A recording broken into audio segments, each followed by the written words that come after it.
ചരിത്രത്തിലെ ഏറ്റവും രൂക്ഷമായ സാമ്പത്തിക പ്രതിസന്ധിയിലൂടെ കടന്നുപോകുന്ന പാകിസ്ഥാനിൽ ജനജീവിതം കൂടുതൽ ദുസ്സഹമാകുന്നു.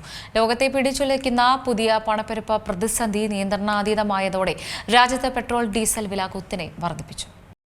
പുതിയ വില വർധനവോടെ പെട്രോൾ വില ലിറ്ററിന് 458 പാക് രൂപ എന്ന റെക്കോർഡ് നിലവാരത്തിലേക്കാണ് അടുത്തിരിക്കുന്നത്. ഹൈസ്പീഡ് ഡീസൽ ലിറ്ററിന് 520 രൂപ വരെ എത്തിയിരുന്നു. പിന്നീട് സർക്കാരിന്റെ ഇടപെടലിനെ തുടർന്ന് വില വീണ്ടും കുറയ്ക്കേണ്ടി വന്നു. ചരിത്രത്തിലെ തന്നെ പാകിസ്ഥാനിൽ ഇതുവരെ ഉണ്ടായ ഏറ്റവും വലിയ വില വർധനയായി തന്നെ ഇതിനെ രേഖപ്പെടുത്തുന്നു. പശ്ചിമേഷ്യയിലെ യുദ്ധ സാഹചര്യവും ആഗോള വിപണിയിൽ ക്രൂഡ് ഓയിൽ വിലയിലുണ്ടായ വർധനവും തന്നെയാണ് വില ഉയർത്താൻ കാരണമായി പാക് സർക്കാർ എടുത്തുകാട്ടുന്ന പ്രധാനപ്പെട്ട ഒരു വിഷയം. കഴിഞ്ഞ ആഴ്ച തന്നെ റെക്കോർഡ് വിലയായ 400 പിന്നിട്ടിരുന്നു. ഇതിന് പിന്നാലെയാണ് 400 കടന്ന് മുന്നോട്ട് കുതിക്കുന്ന ഒരു കാഴ്ച കൂടി കാണാനിടയായത്. പാകിസ്ഥാൻ മാധ്യമങ്ങൾ റിപ്പോർട്ട് ചെയ്യുന്നതനുസരിച്ചുകൊണ്ട് ഇന്ധനവില വെട്ടിക്കുറച്ചതിന് ശേഷം നിലവിൽ പെട്രോളിന് 381 രൂപയും ഡീസലിന് 380 രൂപയുമാണ് നിലവിലെ വില.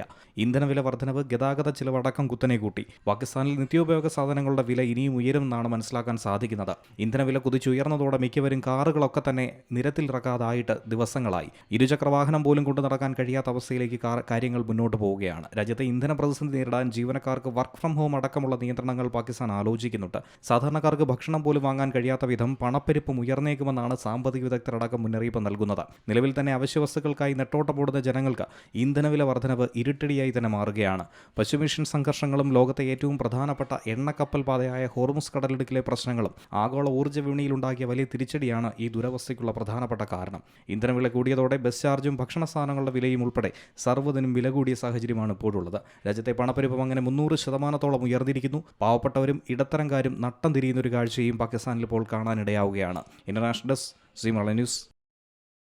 ഏറ്റവും പുതിയ വാർത്തകളും വിശേഷങ്ങളും വിരൽ തുമ്പിലറിയാൻ സീ മലയാളം ന്യൂസ് എല്ലാ ഡിജിറ്റൽ പ്ലാറ്റ്ഫോമുകളിലും ലഭ്യം.